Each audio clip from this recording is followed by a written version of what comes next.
Hey everybody, it's Doug here. Welcome back to the channel. Welcome back to my continued episode 3 unboxing of Marvel United, where we are unboxing all of the different things that we got, or that I got rather, with Marvel United. I did not show the base game so far. I have shown the Kickstarter add-on box with all that stuff in it, the Guardians of the Galaxy remix, and the Infinity Gauntlet. And we're about to dive into Enter the Spider-Verse, which has some new characters and new stuff you can do. So we're going to take a look at that, and we'll start by looking at the back of the box. So what we have here is, you can see you got some unique characters. You got Spider-Ham, Ghost Spider, Miles Morales, and Spider-Man, as well as the Green Goblin as a villain. And I think Green Goblin is the only villain in this set, which is okay, because I also think there's some other, if I recall, there's some other cool stuff like these reporters, and I think they show some of that up in here.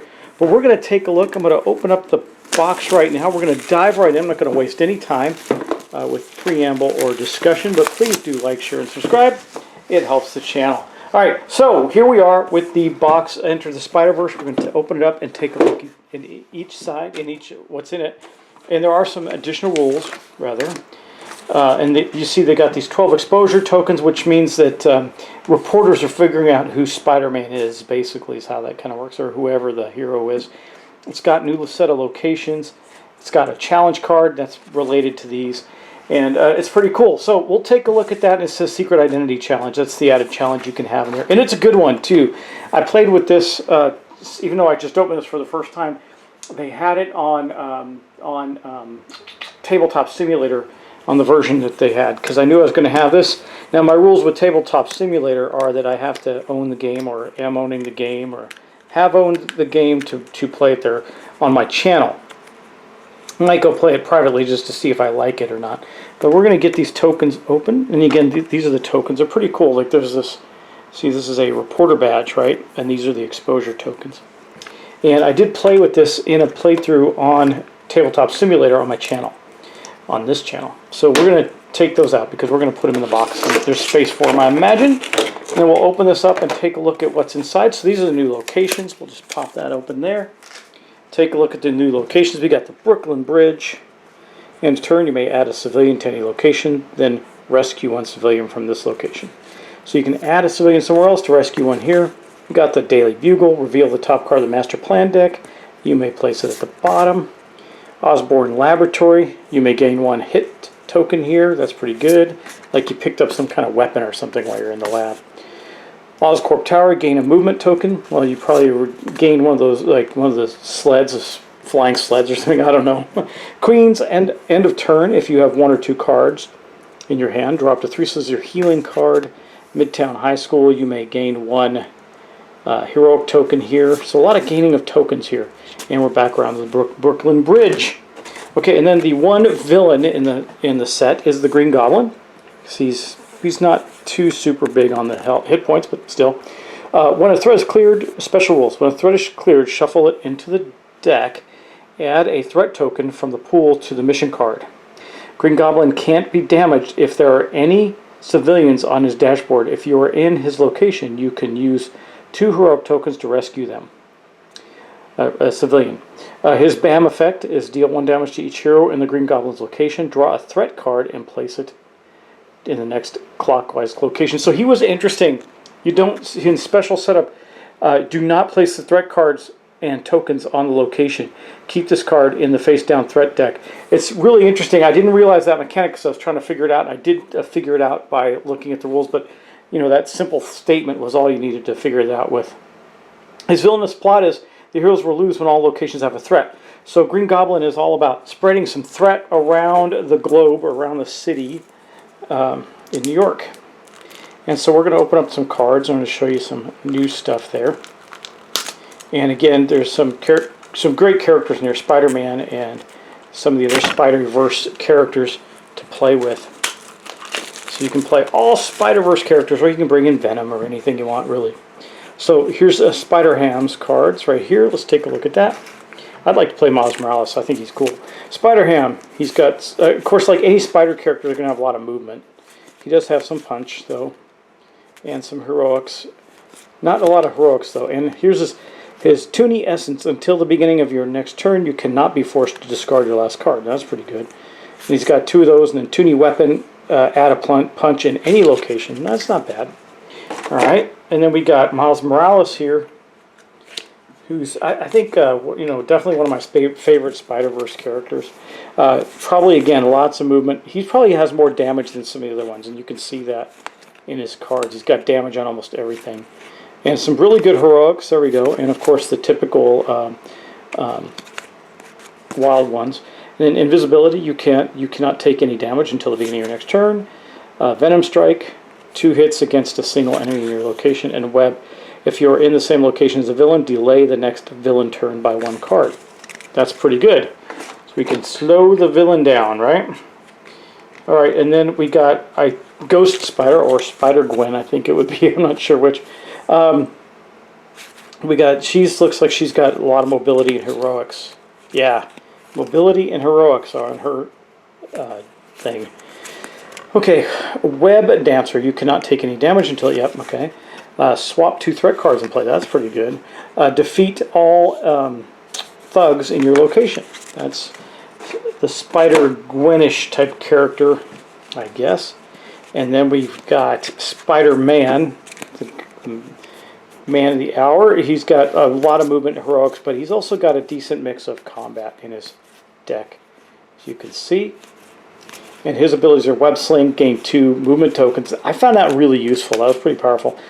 Great Power, you know, and then he's got Great Responsibility. Great Power is 3 hits. For each thug defeated with this special effect, gain 1 heroic token. That's pretty good. And Great Responsibility. Rescue up to 3 civilians in your location. For each civilian rescued with this special effect, gain 1 hit token. It's got some movement on it. So that's really cool. I like that. That is very different and interesting. Okay, then we got the Secret Identity Challenge. We'll take a look at this. It says set up, place a reporter on the villain's location and on each location adjacent to the heroes.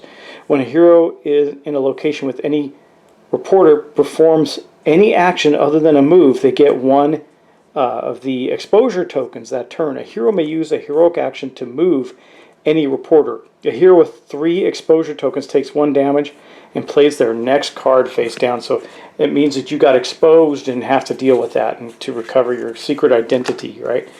So here's the Goblins cards. He's got a lot of movement in his cards. You can see lots of moves and lots, up to 5 in his BAMs. Only a couple 0 moves. So he's very mobile. And let's see, his special abilities are Goblin Formula. As long as this card is face up in the storyline, Green Goblin has 1 extra health and deals 1 extra damage with his BAM. And he's got 2 of those, and he's got Kidnap, 2 of those.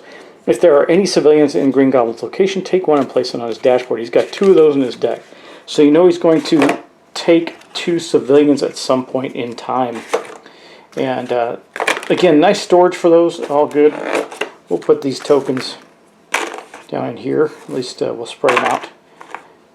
I like that the different sets have some different rules in play. It makes it more interesting. We'll just put a couple on the other side, so they're not taking up or not making the cards bulk up. Right there we go. And then we're going to take a look at the miniatures. So here's the Green Goblin. He looks pretty neat. I can't wait to paint these guys. I really can't. I mean, they're pretty simple if you want to paint them simply, but they got a lot of detail on them, so they're pretty cool. That's him on his like rocket sled thing. I don't remember what it was called. Here's Spider-Man. Got a brick wall that he's sticking to show that he's wall crawling, right? It's pretty neat. Ghost Spider. Right there. She looks good too. She'd look really good painted up because her costume's pretty cool. And Miles Morales, he'd probably be the one of the harder ones to paint because his webbing on his body is red, which you know, with Spider-Man you can just do the red and then do a little wash over. It'll hit his highlights, but this one would be a little harder because he's black with the red. Suit's black with the red webbing on it, so that would be interesting to paint. I don't know.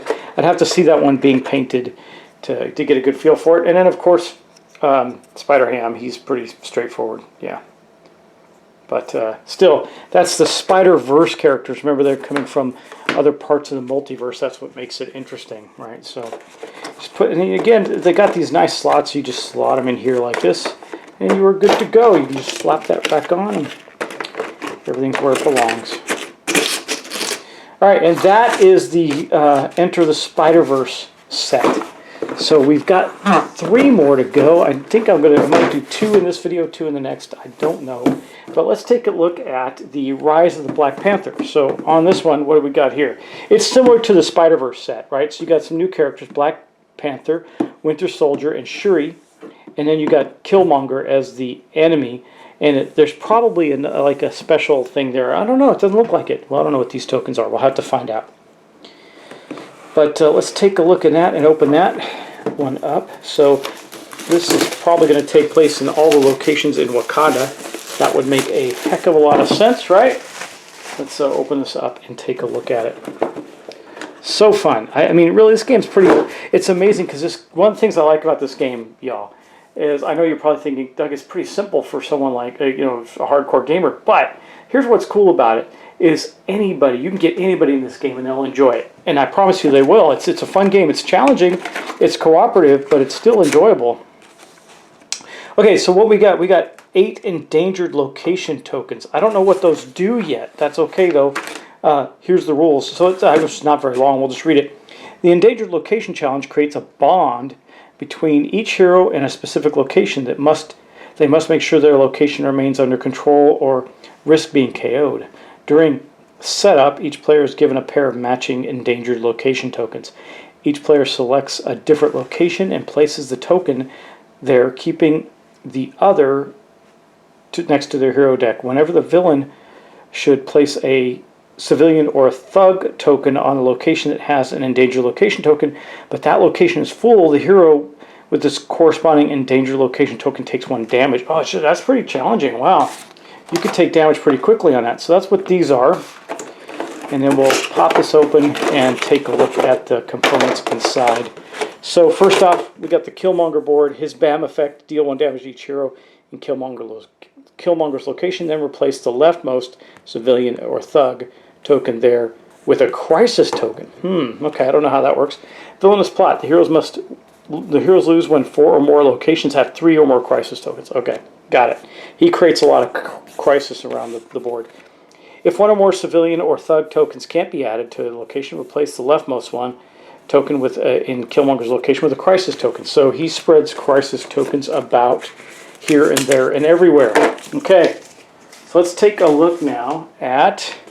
so yeah, it's all going to be in Wakanda. The Golden City, you may move to any other location. Great Mound, you may discard 1 card from your hand to the bottom of your deck to remove 1 crisis token. Okay, we've seen stuff like this before.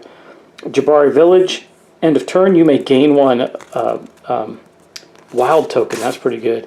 Royal Palace, you may search your deck for any 1 card, then shuffle your deck and place that card on top. Okay. End of turn, you may draw 3 cards, and so that's healing. And that's the Shuri's Lab. And then the Warriors Falls. Sorry, I'm not really getting the titles in there. End of turn, you may gain a punch token in that location. So those are the locations that are there. And we saw Killmonger's board. But let's see what we got here in the hero deck. I'm going to guess the Tales of Asgard are similar to these two, and then the Sinister Six one is more like the Infinity Gauntlet. Very different. Okay, so here's the Endangered Location Challenge card. We've seen that. I talked about it, so I'll just put it in the box here. We don't need to talk about it much more. And here is all of Killmonger's cards. He's got BAMs. He puts out a lot of civilians because you know that would really have an impact. He doesn't have as... Well, I guess he does. Up through 5 movement. Oh, what's this? Overthrow. Move to the closest location with the most civilians and replace all civilians there with crisis tokens. If there are no civilians in this location, move to the next one clockwise. Got 2 of those. A duel. Move clockwise. Okay, duel. Deal 2 damage to one hero in Killmonger's location. So he's got 2 of those that move him clockwise to the hero location. And then his crisis threat cards. Mercenaries. Each thug requires 2 damage. Assassination attempt. Heroes ending their turn here at this location take 1 damage. There's 2 of those. And then weapon smuggling. Place 1 crisis token in an empty slot in this location. If all slots are full, it replaces the leftmost token. Okay, got it. Got it. I see what he does. That makes a lot of sense. Let's put him in the box.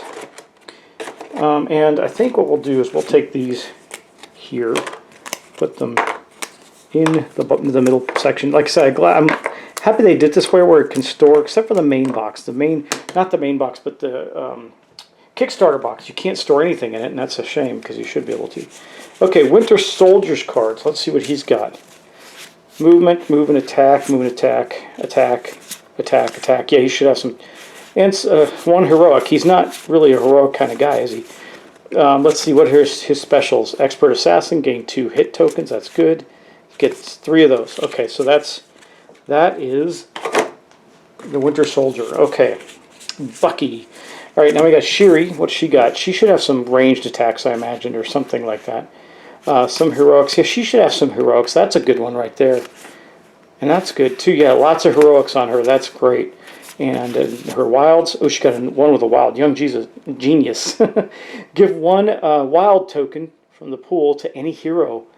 They must draw cards until they have 3 cards in their hand. So it heals as well. That's really cool. And it's a wild. That's powerful. She's got 3 of those. Young genius. Okay. Good. That's good. I like her. I like that a lot. I want to put the heroes in the hero stack here. Okay. There we go. That's Shiri. And then Black Panther himself. So I bet he's got some movement, heroics. He's got a pretty good balance, I guess. Yeah. He's pretty balanced. Yep. And then his wilds. And then Panther, habit, movement, and heroic with a punch. That's pretty good. He's got 2 of those, got 3 of those. So he just gets a whole bunch of extra actions as a result. But that's him. That's this set. So we'll put that back there. I tend to like to put this on top of here because it seems to stay better that way. And then we'll put the lid back on, and that is the Black Panther, the Rise of the Black Panther set right there. And heck, while we're at it, I don't think these ones took as long to open, and we went through a lot of stuff like in the Infinity Gauntlet one. So why don't we get the Tales of Asgard out and see what's different there. So again, much like that, those last ones, we're just going to have some additional characters. I think there's probably going to be a special, like advanced thing challenge, and then we got the one villain is Loki, so it's going to be these characters against Loki, and then you see there's something special going on there that I'm sure is Loki related. So let's open this one up and see what we get here. All right. Now, if you have, it doesn't really matter which base game you have, because if you got the Kickstarter stuff, you're probably going to get Venom anyway, but the difference in the 2 base sets was one had Venom and one had somebody else. I'm trying to remember who it is. Let me see if I can see. I don't remember who the other one had that was different. It was Venom in one box and Spider-Man in the other. I can't recall. Okay. Anyway, welcome to Asgard. So this is the expansion for that. Trader challenge. Okay, so there's a challenge card. We'll read the challenge card when we get there. It says alone too. There's something else going on there. So we'll open this. Here are the trader tokens, I imagine. And we're going to open this setup. Again, the setup's pretty basic. I'm sure the trader card is going to show up and we'll take a look at it. So these are the Asgard locations. Heimdall's Observatory. You may move any number of heroes from one location to this location. That makes sense because Heimdall can move people around with the Rainbow Bridge. Odin's Vault. End of turn if you have 1 or 2 cards in your hand. That's healing. Okay. Bifrost Bridge. You may move all heroes from this location to another location. That's good. So you take the Bifrost. Asgard Palace. You may add up to 2 civilians and or 2 thugs to any location. That might be helpful. We'll see. Throne Room. You may move any other hero to a location adjacent to them. And Valhalla. End of turn. You may discard a number of cards from your hand to the bottom of your deck and draw back that many. Discarding all hands does not KO. Right, because you're recouping, right? Or that would make some sense if you don't KO on that. Okay, and then we got Loki. Loki says special rules.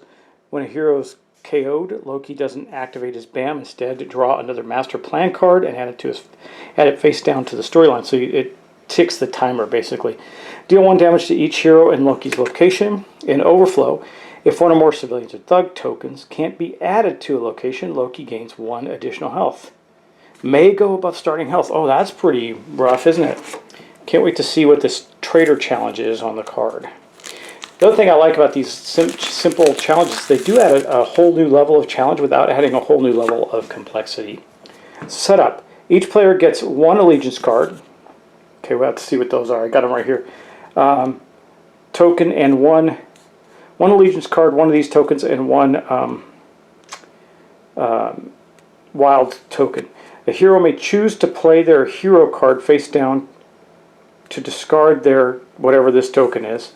Once 2 missions are completed, players guess the traitor. If correct, gain 1 wild token. Loyal heroes still with this take damage until KO'd. Wow. Traitor is removed and now plays the villain, drawing 2 master plan cards and playing 1 each turn.